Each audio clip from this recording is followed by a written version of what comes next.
envoie une main dedans. Fait que là, il y en a une. Ça en prend 6. 6 comme ça, alors 5 autres. Voilà. OK. Et tu veux le faire.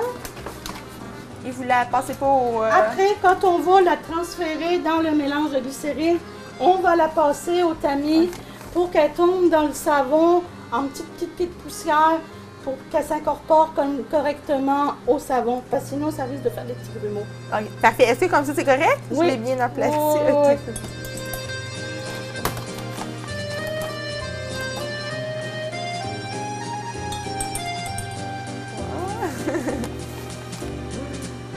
Dans le fond, c'est comme ça on faisait de la popote. Mais oui, c'est ça.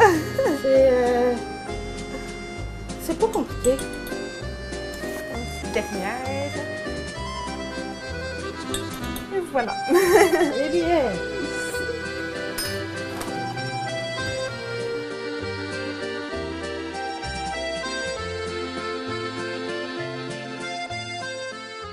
Et après avoir ajouté la farine, est-ce que c'est déjà prêt? On ajoute l'huile essentielle et... L'huile essentielle, puis là, à la texture, là, c'est un petit peu comme le sucre à crème. Là. quand ça fait un petit filet, là, c'est le temps de couler dans les moules. Ah. Puis on laisse ça refroidir, puis on démoule, et puis ça y est. Ah, OK. On met ça Et la au frigo ou on... Non, ici. Juste ici, puis ça va produire, puis ça va devenir Puis la différence avec le savon en glycérine, là, comme on fait ce matin, et le savon avec la soude caustique. Avec la soude caustique, c'est 4 à 6 semaines de temps de repos. Parce qu'il faut que la soude caustique se libère du savon.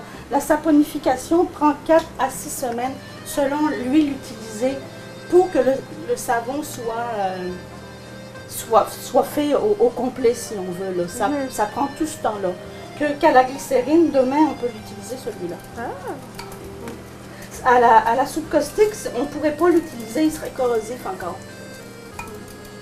Et puis, pour éviter des dommages sur l'environnement, quand on utilise la soude caustique, il faut neutraliser avec du vinaigre quand on lave toutes les choses et tout ça, là, parce que sinon, ça serait endommageable pour l'environnement. Fait qu'il faut tout laver puis rincer avec de l'eau et du vinaigre. Le vinaigre, lui, neutralise la soude caustique. Je vais te montrer comment faire. Soit faire ça ou soit brasser, si tu veux brasser. Ah, OK. C'est bon. On va l'envoyer en petite pluie pour qu'elle s'incorpore bien la farine avec la glycérine.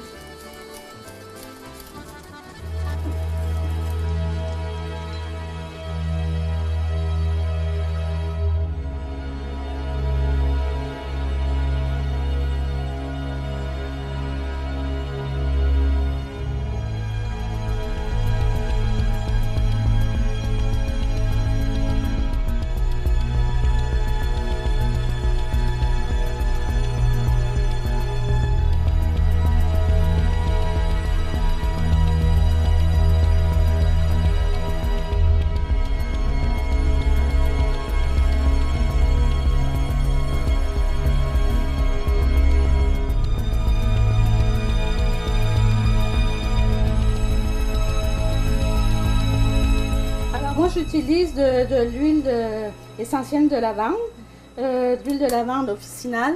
Et puis, il y a plusieurs sortes de lavande, mais celle-ci, elle vient de France, elle vient de chez nous. Fait que c'est ça. On retrouve de la lavande un peu partout, en Italie et tout ça, là, mais celle-ci, elle vient de France. Fait qu'un petit peu chauvine. Non, mais elle sent bon, puis oui, ça sent très elle est accessible aussi, parce que plus elle est rare, plus elle coûte cher. Mais les champs de lavande en France, là, il y en a beaucoup. Là, puis, non, c'est un bon produit. Ouais. Parce que ça sent très bon, ça dégage très bonnes odeurs. Ouais, c'est ça. Fait que d'ici une demi-heure, là, à peu près, là, on va pouvoir démouler. Ils vont être tièdes encore, là, mais on pourrait démouler d'ici une demi-heure. C'est génial. Voilà, puis il faut attendre quand même une journée, là. Après ça, on les emballe, puis on peut s'en servir.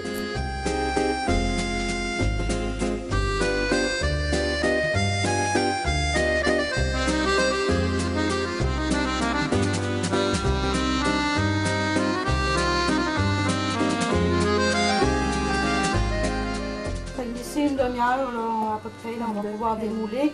Ils vont être tièdes encore, là, mais on pourrait démouler là, d'ici une demi-heure. C'est génial. Voilà. Puis, faut attendre quand même une journée, là. Après ça, on les emballe.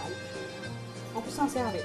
Ah, c'est génial. Peut-être qu'on pourrait aller visiter la Oui. boutique. Ben oui, ça va me faire plaisir. Parfait.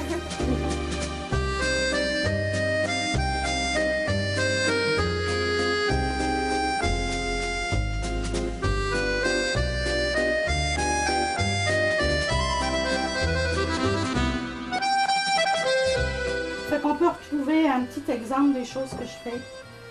Du savon de pays, comme on disait tantôt, avec la méthode traditionnelle.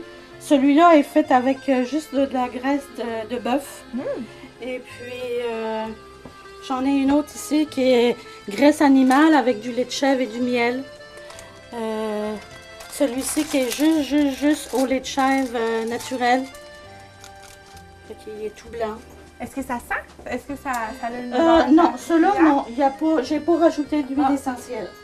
Non.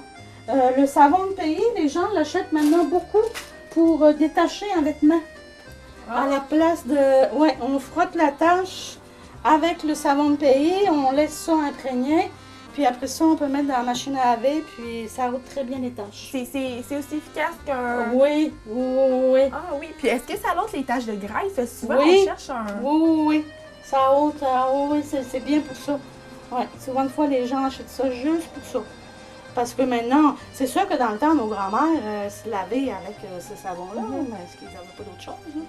Maintenant, on aime mieux se laver avec autre chose, mais je le vends pour ôter des taches. Fait que ça, c'est ce qu'on a fait ce matin, c'est celui-là. Sauf que nous, ce matin, on l'a fait en plus petit format. Savon à la glycérine. Est-ce qu'il est aussi à la lavande? Il est à la lavande, oui. Ceux-là aussi sont à la lavande, à la glycérine. Là, j'ai ajouté un petit peu d'oxyde de fer, juste pour donner une petite teinte bleue. Ça, selon la quantité qu'on met, celui-ci est avec de l'argile de rose, de l'argile rose, et puis de l'huile essentielle de rose, je pense. Et pour faire les petits modèles de fleurs, c'est le moule. C'est le moule, oui. Celui-là, je l'appelle le travailleur. C'est un savon fort, exfoliant fort. Il y a de la graine de pavot, de la pierre ponce, de l'avoine, mais de l'avoine là, vraiment en flocons. Là. Et puis de la glycérine, puis j'ai mis de l'huile essentielle de citron là-dedans. Quand on arrive du jardin et qu'on a les mains très sales, là, ça nettoie bien. Voilà. Celui-là, c'est avec de l'amande poivrée, de la glycérine et du noyau d'abricot. Fait que la façon que je le fais, je le coule très rapidement, lui, pour que le noyau d'abricot reste dans le fond. Et puis, quand on commence à l'utiliser, ben là, ce côté-ci, là, sert de pierre ponce. Fait que lui, je l'utilise pour les pieds, pour exfolier les talons de mes clients pour les pieds. Et c'est vraiment un noyau, là. C'est de la poudre de noyau d'abricot. J'en ai pas ici, c'était dans la maison tout à l'heure. C'est une petite poudre brune, là, comme la couleur du noyau. Là. Ça, je l'achète déjà toute broyée, là, toute prête.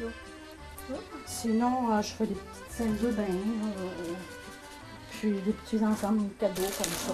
C'est joli. Ouais.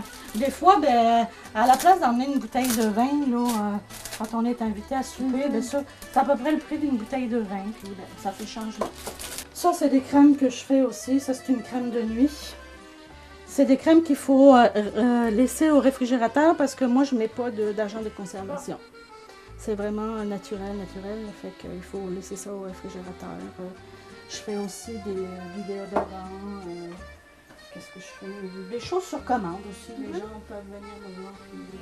J'ai déjà fait des petits savons pour des mariages, là, pour mettre devant les assiettes. Là, c'est ça. Mais je m'amuse, moi. C'est surtout, c'est surtout pour m'amuser. Oui, durant la saison des bébites, je fais un petit spécial à la citronnelle. Là. Oh. Puis ça aussi, ça c'est un putsch-putsch avec des huiles essentielles pour... il y a de l'huile de pépin de raisin là-dedans. L'huile de pépin de raisin, c'est une huile que les massothérapeutes utilisent parce que vraiment, il y a personnes qui font d'allergie à l'huile de pépins de raisin. Là. Puis il y a de la citronnelle là-dedans, beaucoup de girofle.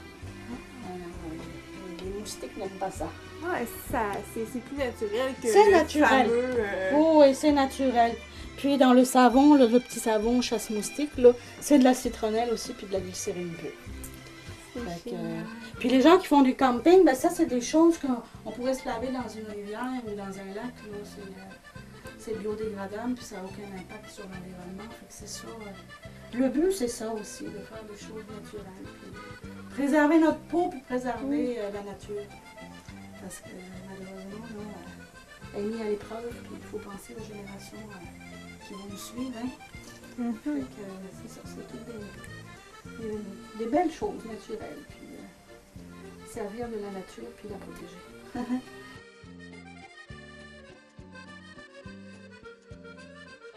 Et si les gens veulent venir vous voir et acheter... C'est plus sur appel. Oui. Parce que moi, je travaille à l'extérieur. Et puis, sur appel, c'est ça. Ils peuvent venir me voir. Ou s'ils passent dans le rang et qu'il y a des autos, ben, ça me fait plaisir de les accueillir et d'ouvrir ma petite boutique. De leur expliquer aussi, même s'ils n'achètent rien, c'est pas grave, là, de leur expliquer le pourquoi et le comment de la fabrication des choses. Puis, ça me fait plaisir de les accueillir, qu'ils viennent me voir. Alors, c'est les gourmandises pour le corps. Peut-être vous pouvez me donner votre numéro. Oui, fait que c'est les gourmandises pour le corps. Et puis, ça se trouve à Saint-Cuthbert, sur le rang Chico Sud, au 930. Puis, mon numéro de téléphone, c'est le 450-836-7662. C'est parfait. Alors, j'espère que tout le monde va venir vous visiter parce que c'est une très belle entreprise. Et qu'est-ce qu'on pourrait vous souhaiter pour... votre futur, pour le futur des gourmandises pour le corps ou... Ben, c'est ça, un petit peu plus de monde et, qui viendrait acheter mes produits, là. Mais même comme je disais tantôt, s'ils viennent pas pour acheter, qu'ils viennent me voir. Ça va me faire plaisir de les recevoir et de placoter. Et je vous remercie beaucoup de nous avoir accueillis dans votre univers. C'est vraiment intéressant. Puis je trouve que c'est une très belle passion. Puis, je vous remercie, puis je vous souhaite la meilleure des chances pour le futur.